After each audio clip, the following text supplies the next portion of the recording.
Okay, I think I am audible. So मैं फिर से स्टार्ट करती हूँ। I am doctor Rishika Singh. मैंने यूपीएससी सिविल सर्विसेज एग्जाम्स 2024 में ऑल इंडिया रैंक 206 सिक्योर किया है, and I have been allotted the Indian audit and account services. This was my first attempt. मैंने अपना ग्रेजुएशन एमबीबीएस में किया है from KMCRI Hubli in Karnataka. Graduation 2023 में ग्रेजुएट होने के बाद I started my preparation and gave my first attempt in 2024 and got my results this year. This was a short introduction. मेरी यूपीएससी की जर्नी काफ़ी छोटी रही है, not very significantly long enough to say anything. Started in 2023 June after my graduation, and 2024 में मैंने अपना पहला अटेम्प्ट दिया था, एंड फॉर्चुनेटली ये मेरा लास्ट अटेम्प्ट था मोस्ट प्रोबेबली. सिलेक्शन के बारे में इट वाज एंटिसिपेटेड कि 22 अप्रैल को रिजल्ट आएगा, final result, and I was just waiting for that since the morning. Check करते रह रहे थे Telegram and WhatsApp, and then PDF was released and I got to know about my result. It was a very happy moment. It was a mix of expected and unexpected result, क्योंकि no matter how good आपने perform किया हो throughout, you still don't know आपका result क्या होगा, and that's how it happened. It was a mix of everything. It was a mixture of emotions, I would say. Strategy ka I'll start at this moment. Pehle we'll talk about the prelims strategy, starting with GS, and then I'll move to CSAT. When I started preparation, मेरा 1 साल का preparation रहा है almost, and it started in June. तो मैंने till June, from June 2023 till January 2024 मैंने कुछ specific divide नहीं किया मैंने preparation. It was a mix. जो कहते कि होलिस्टिक प्रिपरेशन या इंटीग्रेटेड प्रिपरेशन था, वैसा था. I used to study both. मेरा मेन फोकस उस समय था to complete as much syllabus as possible, so that आगे जाके व्हेन आई रिवाइज उस समय मुझे प्रॉब्लम ना हो कि ये नया लग रहा हो या जो भी. सो मेरा मेजर फोकस था that I complete the syllabus as much as possible. उसी बीच what I used to do कि for prelims I used to solve the PYQs. Here and there topic wise PYQs का book मिल जाता है. The book by Jagrati Avasthi ma'am, all rank 2 in I guess 2020 UPSC Civil Services exam. It was a very helpful book. उस तरीके से any topic wise PYQs book can be used, और मैं उसमें solve कर देती based on what topic I've read. For mains, again it used to be PYQs. I used to solve जो topic पढ़ा है उसका PYQs search करती थी from the internet or from the book, and उसी को मैं question solve करके एक बार analyze कर लेती थी खुद as much as possible. Since मेरी तैयारी पूरी हुबली कर्नाटका से हुई है एंटायरली ऑनलाइन, तो I didn't have access to the mentors वगैरह जो ऑफलाइन में यूजुअली पॉसिबल होता है. So I was mostly on myself for evaluation and all. तो एक one thing I should do, I had taken online course, foundation course at Vajiram and Ravi. So they used to release 5 questions every Wednesday. उसको मैं attempt करती थी without any time limit. I used to focus on the quality of the answers, और लिख के उसे मैं upload करती थी इन द पोर्टल, एंड वो उसके हिसाब से फीडबैक भेजते थे. तो इतना ही रहा है मेरा आंसर राइटिंग या प्रीलिम्स का specific preparation, question solving till January 2024. इससे ज़्यादा कुछ करती नहीं थी बिकॉज मेरा मेजर फोकस था कि मैं सिलेबस कंप्लीट कर लूँ सो दैट आगे जाके तब प्रॉब्लम ना हो. So this happened till Jan 2024. February 2025 onwards, I took up 2 test series. 2 coaching institutes का मैंने टेस्ट सीरीज ले लिया था. आप किसी भी टेस्ट सीरीज का ले सकते हैं, किसी भी इंस्टीट्यूट का ले सकते हैं. There is no hard and fast rule कि आपको इसी इंस्टीट्यूट का लेना है. And I started. मैंने क्या किया, उस टेस्ट सीरीज का जो शेड्यूल था इंस्टीट्यूट का, उस शेड्यूल को मैंने अपना मैक्रो शेड्यूल बना लिया. फॉर एग्जाम्पल, अगर टेस्ट एवरी 10 days होते थे तो मैं देखती थी कि ओके द 10th डे कौन सा सब्जेक्ट का टेस्ट है. If it's for example polity and governance, तो पॉलिटी एंड गवर्नेंस के लिए मैं तैयारी शुरू कर देती थी. वो 10 दिन सिर्फ पॉलिटी एंड गवर्नेंस पढ़ती थी, no other subject. And properly syllabus complete करके जितने बार हो सके रिवाइज अगर हो पाया तो ठीक है करके मैं पीवाईक्यूज एक बार नज़र घुमा लेती थी या सॉल्व कर लेती थी अगर टाइम बच गया तो, एंड देन वो पर्टिकुलर टेस्ट उस दिन ही टाइमर लगा के दे देती थी। तो ऐसा करने से क्या होता है कि आप जो रिवाइज किया हुआ है आपने, उस रिवीजन को आप टेस्ट कर पाते हैं कि कितना स्ट्रॉन्ग है आपका रिवीजन या कहाँ-कहाँ लैक रह गया है, कहाँ आपका छूट गया है या फिर किस एरिया में आपको और पढ़ने की ज़रूरत है। And then according to that मैं फर्दर रिवीजन कर पाऊँगी। तो ये मेरा स्ट्रैटेजी था for prelim specific. So February onwards test series के शेड्यूल के हिसाब से अपना रिवीजन मैं करती रहती थी एंड टेस्ट्स देती रहती थी। This happened till May and क्योंकि हमारा प्रीलिम्स जून 16th को था because of the elections it was postponed by 20 days. फिर जून 1st ऑनवर्ड्स जब जब प्रीलिम्स के 15 दिन बचे हो, तब मैंने सारे मॉक टेस्ट्स छोड़ दिए थे। मैं बस ईयर वाइज़ पीवाईक्यूज़ का मैंने बुक लिया था, वो मैं लेके ईयर वाइज़ ओएमआर शीट में सॉल्व करती थी। Since until then mock test मेरे ऑनलाइन थे, तो ओएमआर वाला काम मैं कर नहीं रही थी बिकॉज़ थोड़ा अजीब लगता था कि मैं स्क्रीन में देख के ओएमआर में कैसे टिक करूँ। तो इसीलिए लास्ट 15 डेज़ मैंने पीवाईक्यू वाला बुक लिया। हर साल एक-एक पीवाईक्यू 23 ऑनवर्ड्स, 22, 21, 20 ऐसे पीछे जाती रहती थी, ओएमआर में सॉल्व करती थी एंड मेरे मम्मा को मैं दे देती थी to evaluate and get me the marks and जो भी राइट एंड रॉन्ग है। एंड देन द अनअटेम्प्टेड या फिर रॉन्ग आंसर्स को मैं खुद एनालाइज़ करती थी कि what went wrong, why I thought of that particular answer और व्हाई दूसरा वाला ऑप्शन वाज़ द आंसर। तो ऐसे एनालाइज़ करती थी and then I used to move ahead with my further revision. Last 15 days में आपका रिविजन नॉर्मली जैसे रिवाइज़ करते वैसा नहीं होता है। It varies according to what you have read, कौन-सी स्ट्रेंथ्स है आपके, कौन-से वीकनेसेस है। फॉर एग्ज़ाम्पल मेरे लिए core concept was not an issue any time. It was always the volatile topics जो मेमोरी वाले टॉपिक्स होते हैं, वो इश्यूज़ होते थे because I focus more on understanding stuff than just memorising. तो इसीलिए लास्ट 15 डेज़ मेरे उन टॉपिक्स के लिए रह जाते थे। आई यूज्ड टू कवर मैंने एक लिस्ट बना लिया था जो जब फ़रवरी से आई स्टार्टेड रिवाइज़िंग, आपको एक आइडिया लग जाता है कि हाँ, इस टाइप के टॉपिक्स मेरे कवर नहीं हो पा रहे बिकॉज़ ऑफ मेमोरी। इस टाइप क्वेश्चन्स मैं रॉन्ग करती हूँ। For example for me it was the current affair material of environment ecology. It was certain aspects of art and culture like GI tags, places in news जो होते हैं। मैंने edu बाबा का शायद magazine का कुछ एक रहता है, वो एनरोल किया था एंड पीटी 365 रेफर करती थी for current affair, annual current affair material. तो इस सब में व्हेन यू रीड और आप जब आप टेस्ट देते हैं, आपको एक आइडिया लगने लगता है कि हाँ, ये एरिया मुझे याद नहीं रहता या ये एरिया मुझे एग्ज़ाम के पहले एक बार देख लेना पड़ेगा। वो सारी चीज़ों का मैं लिस्ट बना देती थी एक पेपर में एंड वो लिस्ट मई एंड तक जितना भी बना है, उसको मैं रख लूँगी। एंड देन मई 31st को मैंने क्या किया था, जून 1st से लेके जून 15th के दोपहर तक, बिकॉज़ मेरा हमेशा से रूल रहा है कि एग्ज़ाम के 1 दिन पहले आई डोंट स्टडी, बट यहाँ पे since there was a lot, तो जून 15th के दोपहर तक मैंने एक शेड्यूल बना लिया था कि हाँ, 15th को मैं ये पढ़ लूँगी, जो सबसे वोलेटाइल रहेंगे वो लास्ट दिन पढ़ूँगी। 14 को ये, वैसा मैं बैकवर्ड्स आते हुए जून 1st तक मैंने एक बना लिया था लिस्ट कि किस दिन मुझे कौन-कौन से टॉपिक्स पढ़ने हैं। एंड अकॉर्डिंगली मैं लास्ट 15 डेज़ रिवाइज़ करती थी। सुबह मैं 9 o'clock से 11 o'clock या 9:30 से 11:30 मैं पीवाईक्यू वाला टेस्ट देती थी एंड रिमेनिंग टाइम में वो रिवीजन करती थी। ये मेरा ओवरऑल प्रीलिम्स का प्रिपरेशन रहा है। टू कंप्लीट माय सिलेबस मुझे जून 2023 से स्टार्ट करके जनवरी 2024 तक मैंने कंप्लीट किया syllabus. 80 to 90% of syllabus complete कर लिया था। आप 100% नहीं कर पाएँगे, that's obvious because we are humans, ups and downs होते हैं। So try to complete as much as possible. I would recommend at least 70 to 80%. But मैंने I'm a fast reader, I'm a fast learner, तो 80 to 90% I guess minimum मैंने complete कर लिया होगा till Jan 2024. And since मेरा पहला prelims था, तो इसलिए मुझे जैन में मैंने अपना रोक लगा दिया था एंड फरवरी ऑनवर्ड्स मैंने प्रॉपर प्रीलिम्स प्रिपरेशन स्टार्ट कर दिया था। This was my first attempt and probably the last attempt. इसके बाद मैं नहीं दूंगी शायद। So this was about my GS preparation for prelims.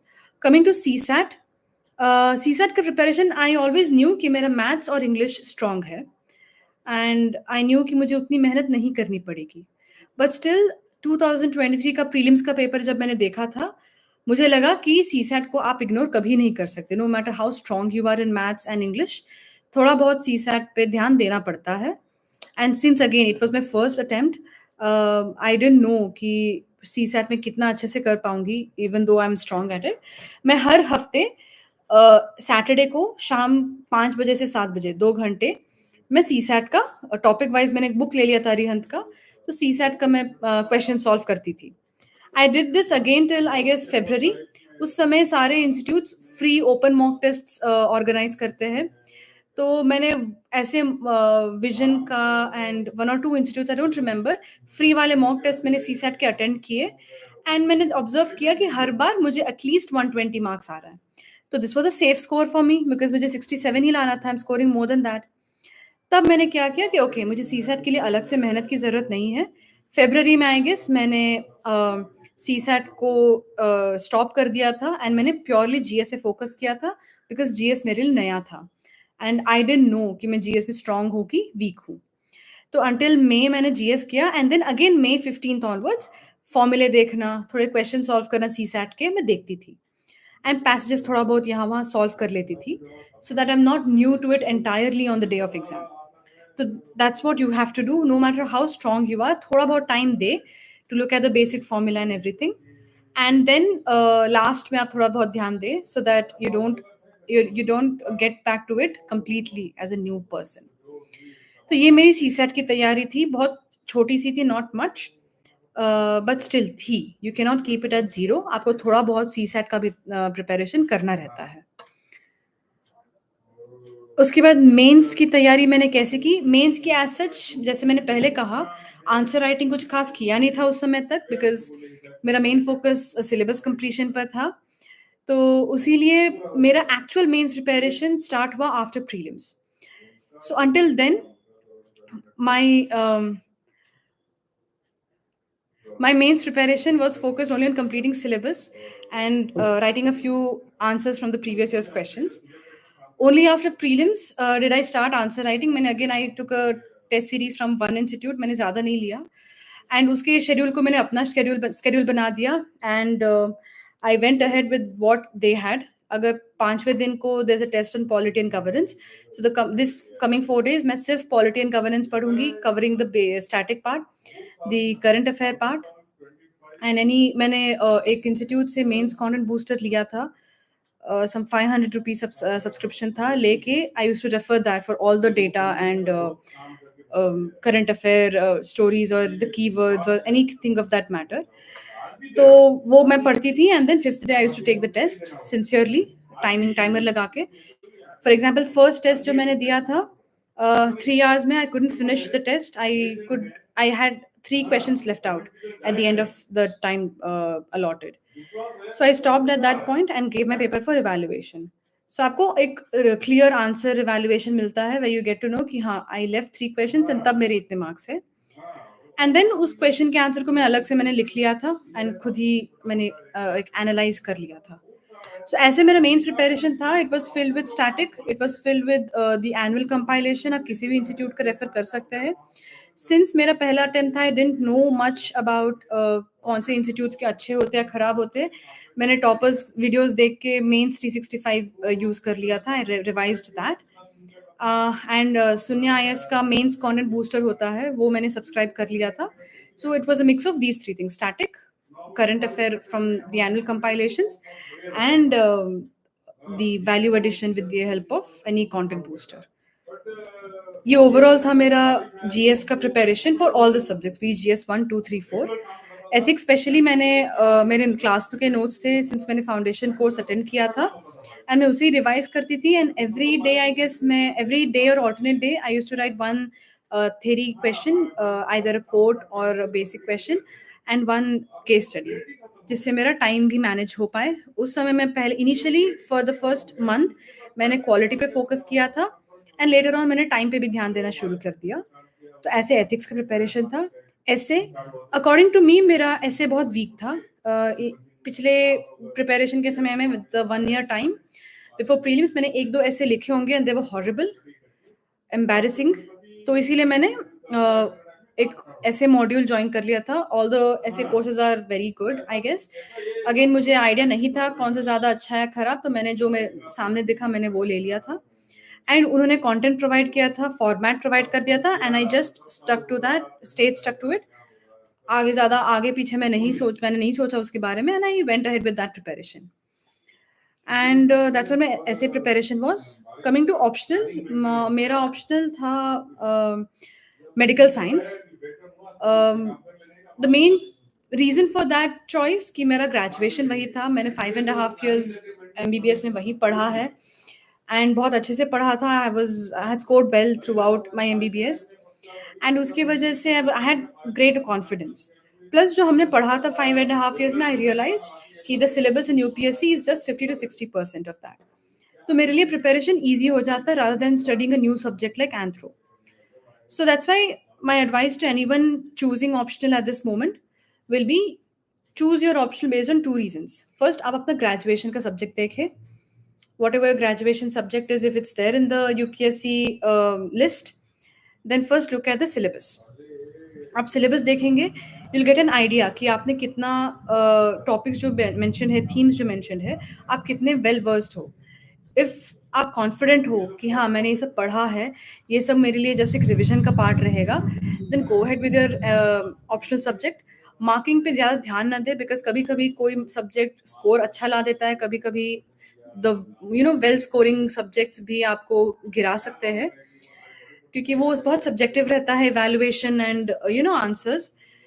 तो इफ यू फाइंड कि आपका जो सिलेबस यूपीएससी में दिया गया है fits according to what you read, and आपके लिए जस्ट रिविजन की बात है, then you can go ahead with your graduation subject as your optional. In case that's not happening, तो आप हमेशा ऑल्टरनेटिव्स ले सकते हैं। There are many things, overlapping subjects हो सकते हैं जीएस से, जैसे कि PSIR, ज्योग्राफी, हिस्ट्री एटसेट्रा। या फिर if you want some short subjects, so there's anthropology which many medical graduates take up. There's sociology, very famous optionals. So that again depends on your interest and what you intend to take and how you intend to prepare. तो that's why मैंने MBBS के बाद medical science choose किया था as a graduate, as an optional. Syllabus, again, as I said, any medical graduate would have seen it's just 50 to 60% of what you've read. Starting from the first year to final year subjects, there's no ENT, there's no ophthal. So preparation मेरे first year के subjects का, it was the basic जो standard books है like BDC for anatomy etc. उसका मैंने जो भी syllabus में topics है उसका मैंने scan करके print out निकाल लिया था, एंड उसका तीनों सब्जेक्ट से कंपाइल करके मैंने एक स्पाइरली बाउंड बुक रख लिया था, which was my first year. Second year के लिए I had made notes out of the standard books, जो भी सिलेबस था। I was actually board of scanning and taking print outs, that's why मैंने खुद के नोट्स बना लिए थे, क्योंकि उसी बारे लग रहा था कि रिविजन हो जाएगा। For third and final year, I again prepared my own notes and I took help from Dr. Shweta Puri ma'am. उन्होंने मुझे कुछ हैंडआउट्स प्रोवाइड कर दिए थे उनके प्रीवियस क्लासेस वगैरह से, तो वो सब यूज़ करके मैंने अपना खुद का नोट्स बनाया था एंड उसी को रेफर किया था। Answer writing for medical science I started only after prelims again. मैंने IS दिल्ली इंस्टीट्यूट का टेस्ट सीरीज लिया था, mainly because they focus on PYQs for framing the questions, and that help me a lot in my mains, because काफ़ी सारे questions repeat हो गए थे। So that's why I would suggest IS Delhi Institute, not as an advertisement, but as a personal, suggestion. So ऐसा मेरा optional का था। Coming to a basic book list या sources जो मैंने use किए थे during my preparation, it's actually it's a personal choice.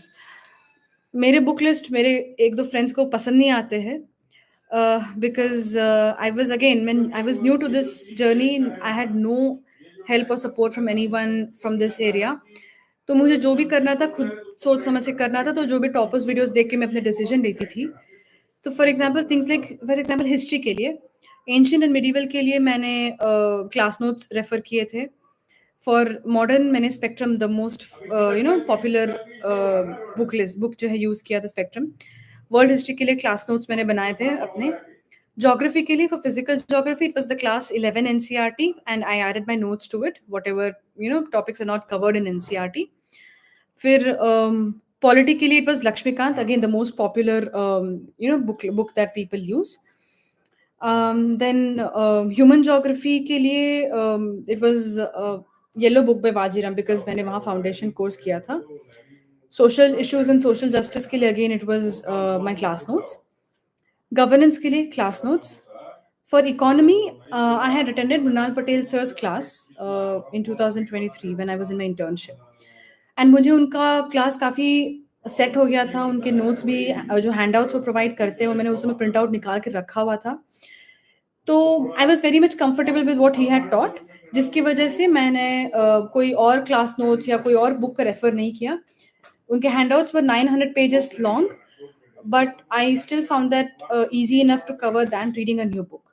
तो इसीलिए मैंने इकोनॉमी के लिए solely I relied on Mrinal Patel sir's handouts and class notes, nothing more than that. Science and tech, again the class notes. Environment के लिए I again was new, didn't have an idea. मैंने Shankar IAS का book use किया था, but I did not like it at all. It did not help me at all. So इसीलिए मैंने उसके बाद सोचा था कि in case I give another attempt, I'll use PMF IAS's book because I found that book to be very good and easy to grasp too.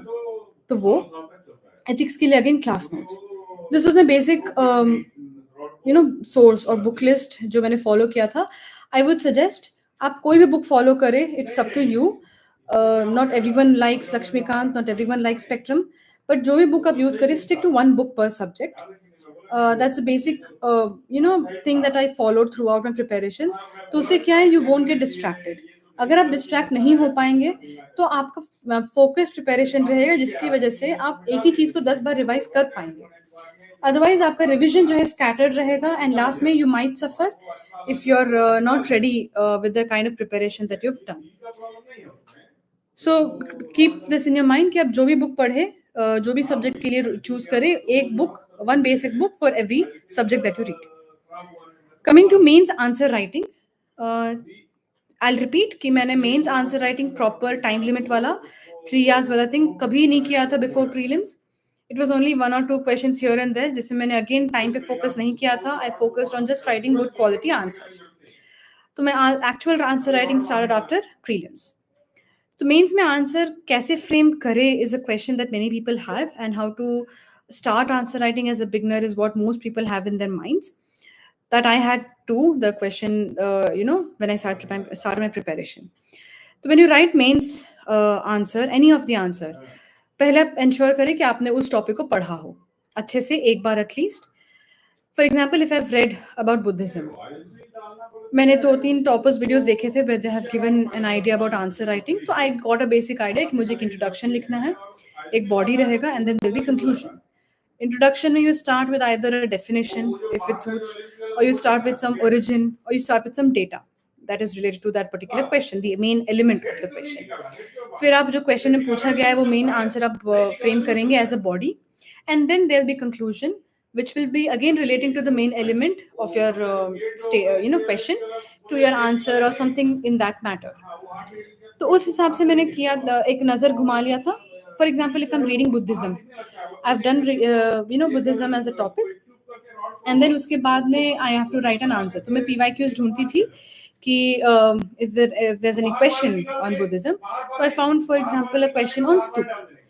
There was a question on, I guess, cultural significance of stup or something like that. तो मेरा क्या काम था कि first to think of an introduction. Time limit कुछ नहीं रखा था मैंने initially. There was first the introduction में मैं प्लान करती थी, okay I could write the definition of stupa, और I could start with what stupa holds in today's life as a monument as well as cultural significance वगैरह जो भी. I chose definition of stupa. उसके बाद आई न्यू कि स्तूप का एक डायग्राम ड्रॉ करना वुड बी बेटर, तो मैं एक डायग्राम मैंने ड्रॉ कर लिया. एंड देन बॉडी में था कि I guess it was the cultural significance of stupa. So I started with each part of Stoop. There was a platform, then there was Yashti, there was Toran, then there's Anda, which was built on a relic, and then Harmik. तो जो भी आपके पास से हर एक का एक significance है, तो हर एक के सिग्निफिकेंस को मैं मेंशन कर करके, पार्ट को मेंशन कर करके सिग्निफिकेंस मेंशन करती थी. That becomes the cultural significance. उसके अलावा after explaining the part I used कि और क्या कल्चरल सिग्निफिकेंस हो सकता है. अदर सिग्निफिकेंस लिख के मैंने मॉन्यूमेंटल सिग्निफिकेंस भी लिख दिया था। तो ये मेरा बॉडी डेवलप हो गया। एंड देन कंक्लूजन मैंने लिख दिया कि they have asked about something about cultural significance और समथिंग। तो मैंने स्टार्ट कर दिया था कि how stupa started as something significant for Buddhism, and today has reached to a point where today it plays a role or has significance in every person's or individual's life, with the lessons that it teaches through its paths or the culture that it bestows. तो ऐसा करके आपको answer frame करना है। This does not come in one day. पहले answer में आपका बिल्कुल भी नहीं आएगा। मोस्ट प्रॉबेबली पहले 5-10 आंसर में भी आप नहीं देख पाएंगे और आप स्ट्रगल भी करते रहेंगे, बट इवेंचुअली विद प्रैक्टिस आप ये डेवलप कर लेंगे। But it needs practice. आप भले टाइम लगा के ना करें, आप पहले 15 मिनट 20 मिनट ले to write one answer, it's fine, it's absolutely normal, but focus on first developing a quality to your answers. Focus on presenting the content in a right manner. तो आप focus करेंगे on your content and on your presentation. आप brainstorm करेंगे। So first आप उस पर improve करेंगे, उसको अपना स्ट्रेंथ बना लेंगे, and then you will focus on writing the answers in time, which is after prelims. I started after prelims, मुझे कोई दिक्कत नहीं हुई। प्रॉपरली मैंने टाइम मैनेज किया। मेंस एग्जाम में मैंने इतना प्रैक्टिस किया था बिफोर मेंस कि on the day of exam मेरे आंसर्स हमेशा at least a couple of minutes 5 minute पहले खत्म हो जाते थे। एथिक्स का पेपर भी लेंदी होते हुए भी I finish the paper 1 minute before time. It was mainly because of the practice. भरपूर प्रैक्टिस किया था मैंने। प्रीलिम्स के पहले मैंने क्वालिटी पे प्रैक्टिस किया, एंड प्रीलिम्स के बाद मैंने टाइम मैनेजमेंट पे प्रैक्टिस किया। So that is the most important element. तैयारी वैसी की